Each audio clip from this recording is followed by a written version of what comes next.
Assalamualaikum viewers, welcome back to my YouTube channel and today we are starting from the topic air।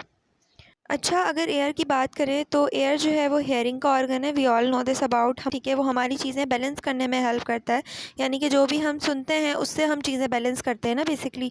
तो air जो है वो एक organ है hearing का भी और बैलेंस का भी। थ्री पार्ट्स पे एयर बेसिकली कंसिस्ट करता है हमारे पास, outer ear, middle ear and inner ear. अच्छा, आउटर एयर हमारे पास पिना पे कंसिस्ट करता है, एयर कैनाल पे कंसिस्ट करता है और टेम्पेनिक मेम्ब्रेन को हम एयर ड्रम भी कहते हैं, ठीक है। ये तीन चीज़ों पे कंसिस्ट करता है।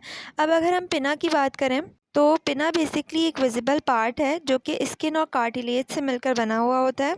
पिना बेसिकली ना साउंड को गाइड करता है हमारे एयर कैनाल के अंदर, ठीक है। जो एक टनल होती है हमारे एयर के अंदर, ठीक है, उसको हम एयर कैनाल कहते हैं।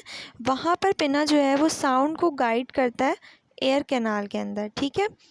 अब अगर एयर कैनाल की बात करें तो एयर कैनाल के अंदर कुछ एयर ड्रम टाइप मौजूद होता है, जिसे हम टेम्पेनिक मेम्ब्रेन भी कहते हैं, ठीक है। ये ना थिन स्किन होती है जो एयर कैनाल की बेसिकली इनर एंड को क्लोज कर रही होती है।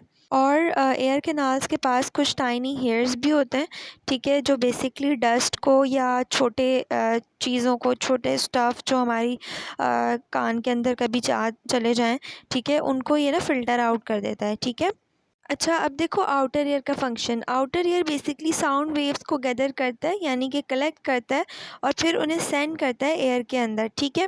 अब अगर मिडल ईयर की बात करें तो जब साउंड हमारे एयर के अंदर इंटर हो जाता है तो वो डायरेक्ट मिडल ईयर के पास जाता है, ठीक है, जो कि बेसिकली एयर के स्पेस के अंदर एक स्मॉल सा स्पेस है मिडल ईयर, ठीक है।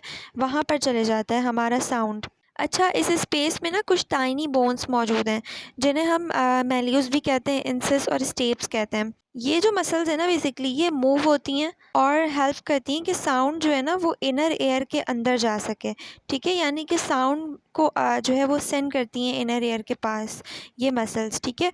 मेल्यूस, इनकिस एंड स्टेप्स। अच्छा, मिडल एयर बेसिकली हमारी नोज़ के अंदर एक स्मॉल ट्यूब है जिससे कनेक्टेड हुआ हुआ होता है, जुड़ा हुआ होता है, जिसको हम स्टेशियन ट्यूब कहते हैं। ये बेसिकली एयर के अंदर जितना प्रेशर होता है ना उसको बैलेंस करने में हेल्प करती है। अच्छा, जो मिडल एयर है बेसिकली वो साउंड को एयर से, यानी कि बाहर से अंदर लेके जाता है और फिर हमारे इनर एयर में सेंड करता है, ठीक है। अब अगर इनर एयर की बात करें तो हमारे हेड के अंदर बोन्स, जहाँ पे बोन्स मौजूद हैं स्कल के अंदर, वहाँ पे बहुत डीप साइड पे इनर एयर मौजूद है, ठीक है। ये दो मेन पार्ट से मिलकर बना हुआ होता है जिसे हम कोक्लिया और सेमी सर्कुलर कैनाल्स कहते हैं, ठीक है। अब देखो अगर हम कोक्लिया की बात करें ना तो ये तो बहुत फ्रंट पे पार्ट मौजूद होता है, ठीक है। ये रिस्पॉन्सिबल होता है कि हम क्या सुन रहे हैं, यानी कि ये सब कुछ जो भी हम सुन रहे होते हैं ना उसके लिए कौन रिस्पॉन्सिबल है, कोक्लिया रिस्पॉन्सिबल है, जो कि इनर ईयर का पार्ट है, ठीक है। कोक्लिया जो है वो एक लिटिल स्नेल शेप्ड की तरह होता है, ठीक है, जो फ्लूइड से भरा हुआ होता है। के पास कुछ स्पेशल सेल्स भी होते हैं जो साउंड को चेंज कर देते हैं सिग्नल्स के अंदर, ताकि हमारा ब्रेन जो है वो अंडरस्टैंड कर सके, जो भी साउंड हमने सुना है वो समझ सके, सही है। अब अगर सेमी सर्कुलर कैनाल्स के बारे में पढ़ें तो बेसिकली ये ना हमारे बैक, यानी कि बैक पे मौजूद होता है, ठीक है। ये भी हेल्प करता है बैलेंस के लिए, ठीक है। ये भी फिल्ड होता है कुछ फ्लूइड से, ठीक है, और कुछ टाइनी हेयर सेल्स भी मौजूद होते हैं।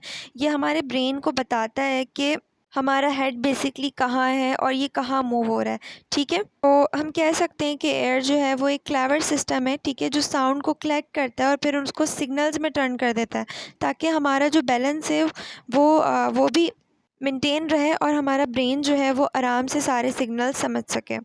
Okay, thanks for watching. So from next class we will continue और further topics. Stay connected for your high grade studies.